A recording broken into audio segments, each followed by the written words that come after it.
Halo semuanya, Assalamualaikum warahmatullahi wabarakatuh. Kami dari kelompok 10. Di sini kami akan menjelaskan materi tentang simulasi beer game. Sebelumnya kami akan memperkenalkan terlebih dahulu. Yang pertama dengan saya sendiri yaitu Septriani dengan CV 241 Politeknik Negeri Sriwijaya jurusan Manajemen Informatika. Selanjutnya ada teman saya. Saya Andrianda Fasano dengan nomor CP 195 berasal dari Universitas Dharma Andalas, jurusan Matematika. Selanjutnya, Saya Anita Pramadista Juarsa dengan CP 197 Sekolah Tinggi Teknologi Terpadu Nurul Fikri, jurusan Sistem Informasi. Selanjutnya, Saya Diandra Kamila Rashid dengan nomor CP 202 dari Universitas Pancasila jurusan Akuntansi. Selanjutnya, Dan saya Muhammad Diago Mazdi dengan CP 226 berasal dari Universitas Pendidikan Indonesia dengan jurusan Matematika. Baik, sebelum kami melakukan simulasi beer game, di sini kami akan menjelaskan terlebih dahulu pengertian dari beer game serta apa sih tujuan dari beer game itu sendiri yang akan dijelaskan oleh teman saya yaitu Diandra. Kepada Diandra kami persilakan. baik, saya akan menjelaskan tentang pengertian beer game. Beer game adalah simulasi manajemen rantai pasokan atau supply chain yang diciptakan oleh MIT Sloan School of Management pada tahun 1960-an. Simulasi ini dirancang untuk mengilustrasikan kompleksitas dan tantangan yang dihadapi dalam mengelola rantai pasokan, terutama dalam hal fluktuasi permintaan, pengendalian inventaris, dan komunikasi antar aktor dalam rantai pasok. Peer game sering digunakan sebagai alat pembelajaran untuk membantu manajer, pelajar, dan profesional memahami dinamika rantai pasokan dan efek dari bullwhip effect atau efek cambuk. Next.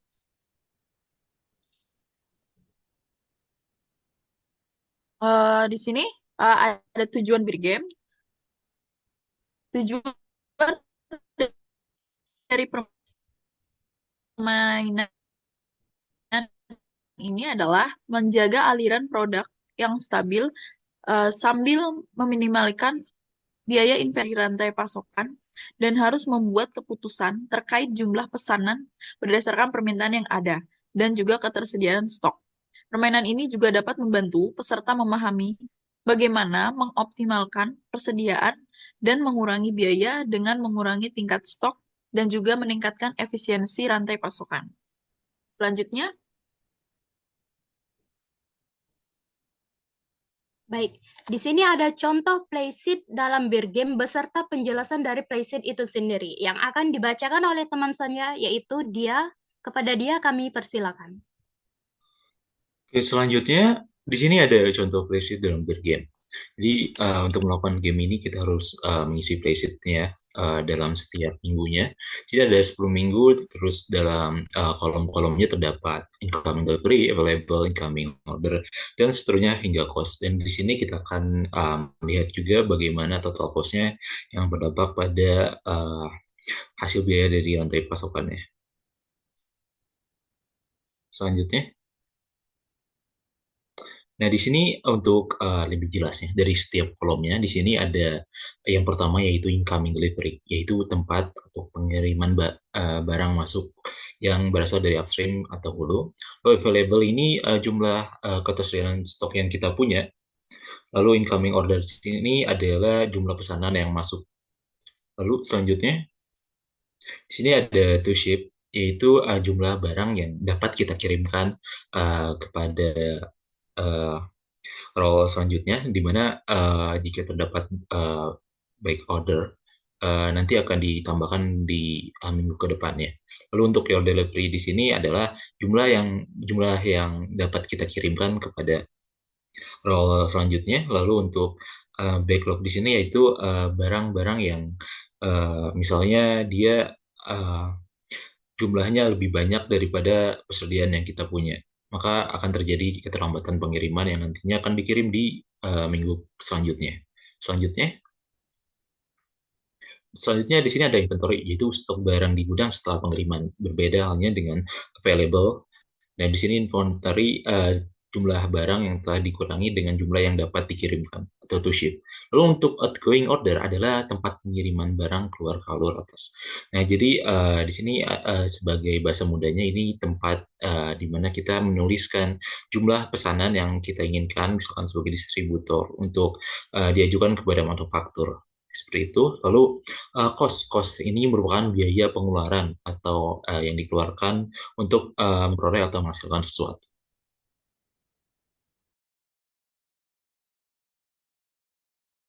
Baik, di sini dalam permainan beer game ada beberapa role yang akan dimainkan di dalam suatu beer game itu sendiri yang akan dibacakan oleh teman saya yaitu Andrian. Kepada Andrian kami persilakan.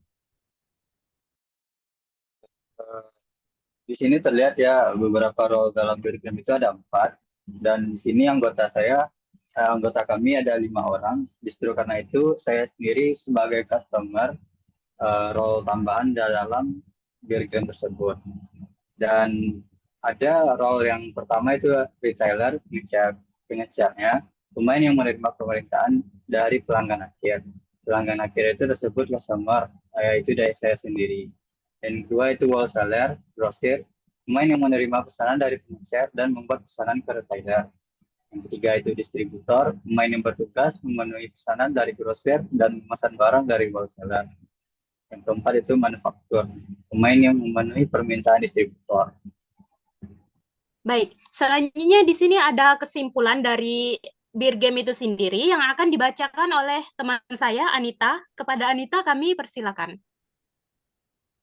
Jadi kesimpulannya, beer game adalah simulasi yang menggambarkan tantangan manajemen rantai pasok dan dampak bullwhip effect. Melalui simulasi ini, pemain belajar pentingnya komunikasi, perencanaan yang tepat, dan kolaborasi dalam mengelola rantai pasok secara efektif untuk meminimalkan fluktuasi permintaan dan biaya dalam sebuah perusahaan, sehingga dapat menyoroti beberapa tantangan utama yang dihadapi dalam pengelolaan aliran rantai pasok barang dan informasi perusahaan. Ini untuk playset retailer, yaitu yang di week 0 ada incoming delivery. Incoming delivery di sini diisi angka 0 karena belum adanya transaksi pada minggu 0. Selanjutnya ada available atau ketersediaan stok. Ketersediaan stok ini sesuai dengan DMA sistemnya. Selanjutnya ada incoming order karena belum adanya order, jadi diisi 0. To ship-nya juga 0 karena belum ada orderan. Your delivery-nya juga 0. Backlog-nya juga 0. Inventory ini barang yang tersedia di gudang, yaitu ada 12 sesuai ketersediaan stok. Lalu ada outgoing order. Outgoing order ini diminta dari customer, yaitu sebanyak 4. Selanjutnya saya akan membuat ML system.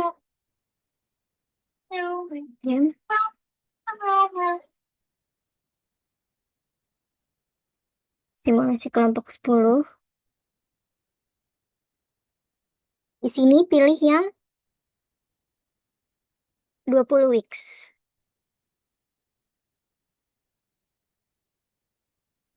Start new game. Di sini saya sebagai role-nya sebagai retailer, saya sendiri Anita.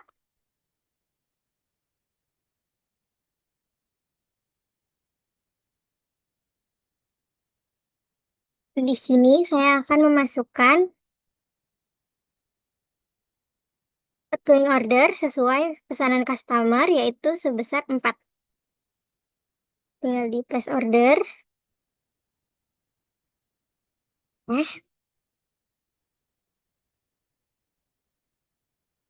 Dan untuk selanjutnya, minggu pertama, incoming delivery diisi angka 0 karena belum adanya transaksi.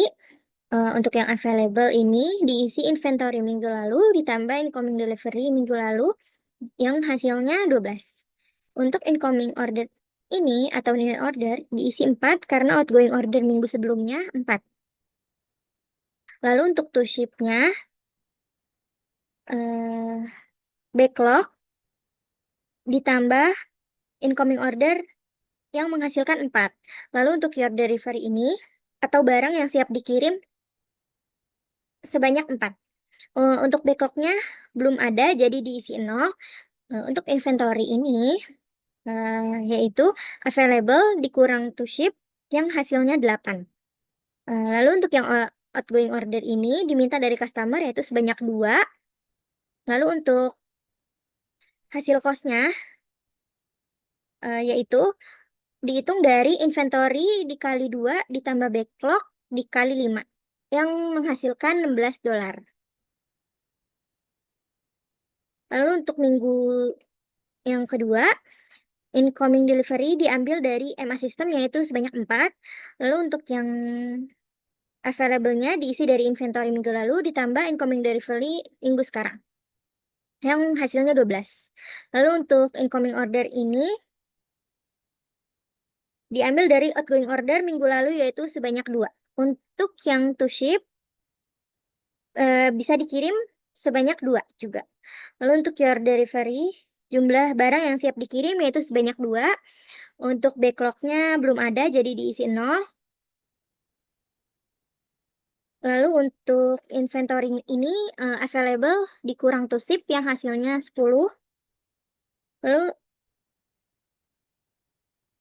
untuk outgoing order ini diminta dari customer yaitu sebanyak 2. Untuk total cost-nya ini dihitung dari inventory dikali 2 ditambah backlog dikali 5 yang hasilnya yaitu $20. Jadi untuk total cost secara keseluruhan untuk retailer yaitu sebanyak $510. Dan yang terakhir yaitu ada grafik dari retailer, yaitu ada pertama ada stok, kedua ada order, ketiga ada incoming delivery, dan yang terakhir ada accumulated cost. Sekian untuk penjelasan dari retailer. Terima kasih. Nah, selanjutnya di sini ada bagian saya sebagai wholesaler, di mana akan menerima pesanan dari retailer, lalu mengajukan pesanan kepada distributor. Nah, jadi untuk wholesaler juga sama seperti retailer untuk kolom-kolomnya. Nah, di sini kita langsung masuk saja ke week ke 0. Untuk awal-awal di sini incoming delivery-nya 0, available-nya 12, incoming order-nya belum ada 0, maka to ship order delivery backlog juga 0, lalu inventory-nya 12, dan di sini melakukan pesanan pertamanya itu 4 dan cost-nya itu $24. Nah, lalu week satunya itu incoming delivery-nya 0, available-nya 12, incoming order-nya 4, to ship-nya 4, yang delivery-nya juga 4. Backlog-nya tidak ada karena ya 4 lebih kecil dari 12 sehingga pengiriman dapat dilakukan. Lalu selanjutnya ada inventory-nya sisa 8, 12 dikurangi 4. Dan order-ordernya di sini saya belum memesan kembali. Dan nanti biayanya menjadi $16.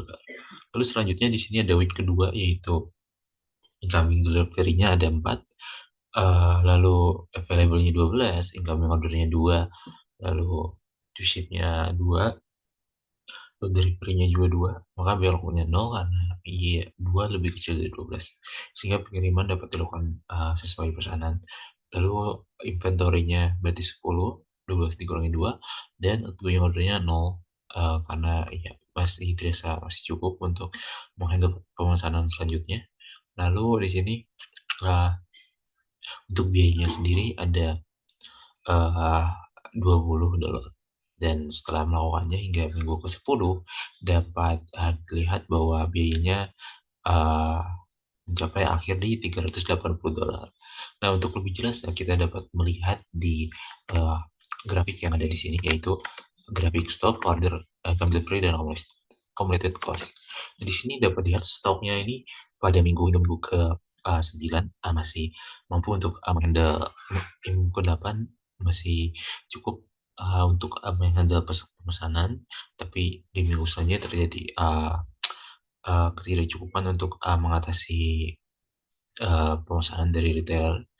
Oleh karenanya kita lihat saja ke dalam pemesanan di uh, grafik order ini, di mana lihat bahwa di sini pada awalnya itu order yang dilakukan dari 0, lalu naik 4, lalu turun kembali 0, lalu naik kembali 7, 8, 9, 10. Ke minggu selanjutnya di sini ternyata dari kisaran 4 hingga 6 order saja yang telah dilakukan oleh wholesaler. Nah, dapat dilihat juga di sini incoming delivery-nya yang menunjukkan bahwa ternyata sesuai dengan bagaimana order yang dilakukan. Di sini minggu pertama 4, selanjutnya 4 juga, lalu 0 dan selanjutnya. Jadi ya beberapa fluktuasi karena melihat bagaimana retailer yang memesan jumlah cukup banyak di minggu selanjutnya sehingga terjadi penaikan jumlah order dan incoming delivery-nya di minggu-minggu terakhir 9, 10 dan seterusnya. Dan untuk accumulated cost-nya itu terlihat bahwa jumlah yang biaya yang dikeluarkan di sini terlihat cukup tinggi dikarenakan di beberapa minggu akhir ini ternyata terdapat saat di mana terjadi adanya backlog yang cukup banyak sehingga terjadinya delaying yang membuat biayanya bertambah secara masif. Dan ya mungkin itu untuk bagian wholesaler. Dan ya sekian.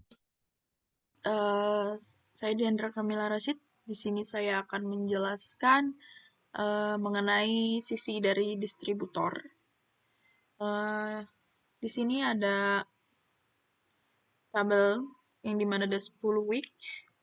Untuk minggu week 0, incoming delivery-nya masih 0. Available-nya masih 12. Incoming order atau new order-nya 0. To ship-nya 0. Your delivery-nya 0. Backlog-nya 0. Inventory-nya masih 12. Dan outgoing order-nya 4. Untuk cost-nya $24. Nah, di sini untuk di minggu pertama, incoming delivery-nya masih 0. Untuk available-nya 12, karena dari inventory last week ditambah incoming delivery 0, jadi 12 tambah 0 tetap 12. Untuk incoming order-nya 4. Untuk to ship-nya juga 4.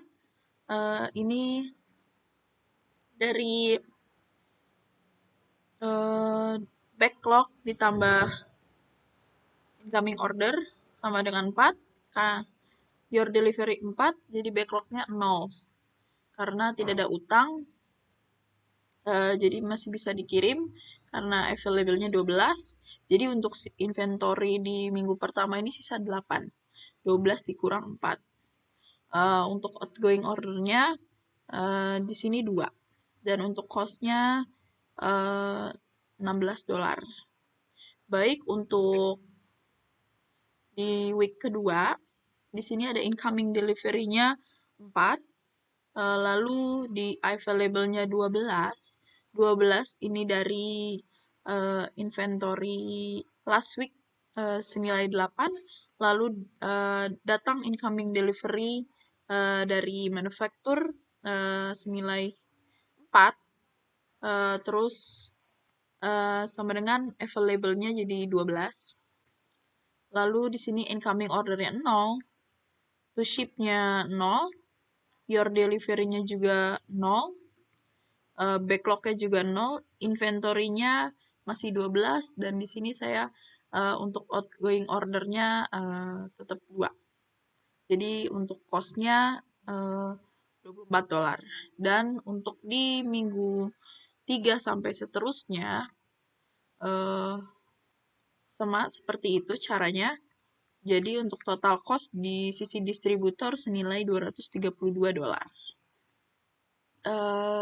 Saya Diandra Kamila. Kemudian di sini ada grafik dari distributor untuk stok yang dimana dia mengalami kenaikan sampai di minggu ketujuh, dan dari minggu ketujuh ke minggu seterusnya itu mengalami penurunan. Untuk bagian order, di sini mengalami penurunan dan di minggu ketujuh mengalami kenaikan orderannya. Lanjut untuk incoming delivery, di sini pesanannya menurun ya di minggu keempat, lalu di minggu keenam juga turun sampai di minggu ke-9 dan mengalami kenaikan di minggu 9 dan seterusnya. Lanjut untuk accumulated cost-nya ini mengalami kenaikan dari minggu pertama sampai minggu terakhir. Itu saja untuk penjelasan grafik. Terima kasih.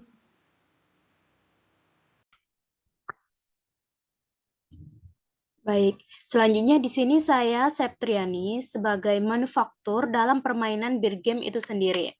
Oke, yang pertama di sini untuk pengisian dari week 0. Di sini saya mengisikan untuk incoming delivery-nya, di sini saya mengisikan 0. Kemudian untuk available-nya, di sini saya mengisikan dengan angka 12. Di sini untuk incoming order-nya, di sini masih 0. Kemudian untuk to ship-nya, di sini 0. Your delivery-nya di sini masih 0. Kemudian untuk backlog-nya di sini masih 0, hutangnya belum ada. Kemudian untuk inventory-nya itu masih sisa 12. Kemudian outgoing order-nya saya mengisikan dengan 4. Sehingga untuk week 0 ini hasil yang saya punya yaitu 24 dolar.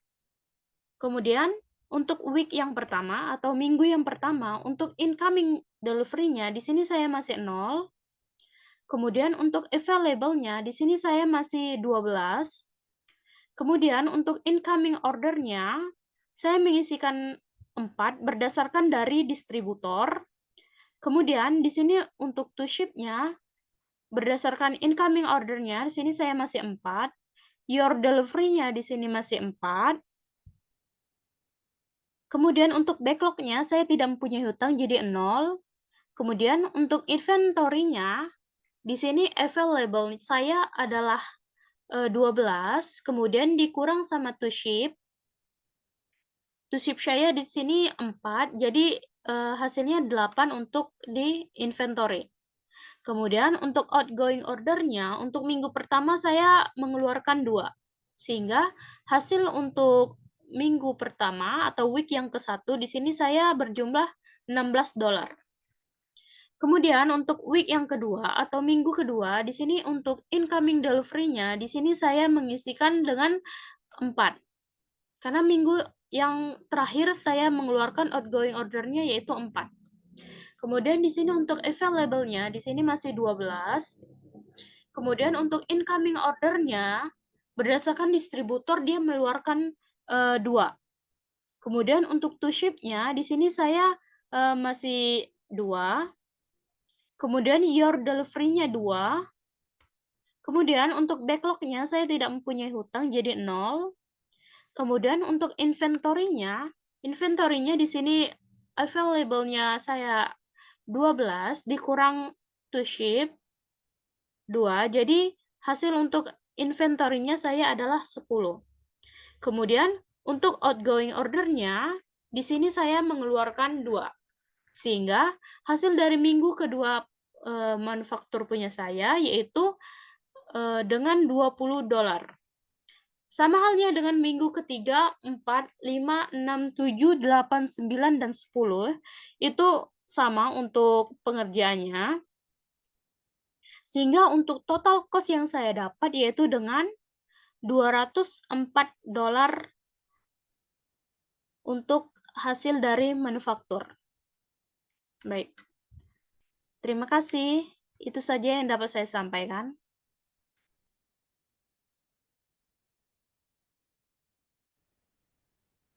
Baik, itu saja yang dapat saya sampaikan mengenai materi beer game dari kami. Cukup Sekian dan terima kasih. Wassalamualaikum warahmatullahi wabarakatuh.